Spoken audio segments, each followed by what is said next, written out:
Selon une étude de 2023, un individu générerait environ 1,7 mégaoctets de données par seconde sur Internet. Ça équivaut à plus de 2,5 téraoctets de données générées par an. Pour se faire une idée, ça représente environ 500 000 photos, ou 413 heures de film, ou 17 000 heures de musique, ou... Enfin bref, ça fait beaucoup quoi. Alors bien sûr, c'est une moyenne, mais ces données nous concernant sont tout de même stockées sur des serveurs sur lesquels nous n'avons pas la main. Ces mêmes serveurs qui proposent des services que l'on connaît tous, le cloud.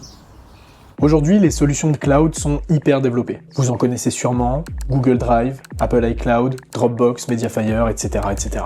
Mais bien avant l'ère du cloud, on était assez nombreux à s'échanger cet objet.